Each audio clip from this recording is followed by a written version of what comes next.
work with pollens, you don't have any resistance. But I didn't eat any pollen back then. So when I quit, then I noticed that I have very bad allergies. So I was recommending pollen for other people, but I never tried pollen, but just honey. So I started eating the pollen. The pollen, I was mixing it with carrot juice. I was mixing with orange juice and taking every day. It takes me like 20 days. And then I started seeing my nose cleaning, could breathe better. And since then, I just use the pollen sometimes. Not every day, but sometimes when I have a chance, when I go harvesting pollen, when I cleaning pollen, I eat some, That's great. What is overall your favorite usage of honey personally? Like, how do you normally use honey? Oh, every day in the coffee. Coffee? Yeah, coffee. And, my wife makes some drinks like from squash or, she bakes when she makes some, and she makes some drinks like lemonade that we use instead of sugar, we use in honey. Yeah. And is that your main sweetener that you use in your family, or do you use others? In some things they don't go very well. Won't taste as good as the sugar and the recipes of, because we using regularly, but not in everything, not in everything. Yeah. But we using some. So, what has been your greatest revelation, just being a beekeeper? Like, going into it, you just wouldn't have never expected certain things about bees, or just one completely mind-blowing thing you've experienced working with bees that is just really interesting, or you wouldn't have anticipated going into it? Like, what strikes you? Well, when I started doing bees, first because I started working for a company, and then like about in 3 years I became the head beekeeper there. We had like 2,000 beehives within this company, and I started seeing something, an opportunity to have my own bees. And I had so much time left, some time for myself, and I started making my own, collecting swarms, because I can see that I can make something out of this. And it was like 2003, something like that, like 2001 when I started making my own hives. And I was working on my own time, fixing boxes, all boxes from the other company. I asked him to get those boxes, and they gave me those all boxes. They didn't want it. They don't want me to go into the business, but I saw that I can start doing something when they were, how can I say, the main owner of the company passed away, and I saw that I can do something else, because the company could be bad for the new owners. And then they almost got broke, and they laid me off. And then I don't know. I started doing more bees, selling all our products to them in wholesale, never doing on farmers market like we've been doing the past 3 years. Yeah. And then we've been doing better every time, every year. That's great. So that's what we like. And work bees is, I don't know, we like it. Some people think we're crazy, but we like it. We see a big difference when we see the news. There's losing bees, other beekeepers.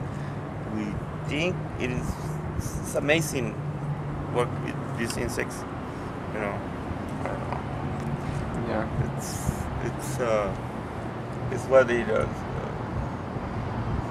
I don't know how can I say, Yeah. We like it. Oh, that's great. Yeah, I guess just can wrap up, but just maybe say your name and what your company's name is. Yeah. Just give a little introduction so I can. Yeah, my name is Jose Quintero We have our bee farm in Aguila, Arizona, and our company, we name it Eagle Eye Road. We live on Eagle Eye Road. There is an Eagle Eye Peak, and it's a small company. My wife and I work together. Sometimes my son helps us working with the bees. He has some allergies. Oh yeah. Yeah, he's afraid to work with bees. Is it good that he's your dad, right? Uh-huh. He has a good resource for pollen. Well, it's mostly allergies. It's a non-pollen allergy. The venom of the bee, not from the pollen from the flowers. So when he works with bees and he gets stung, but it happens sometimes, not all the time.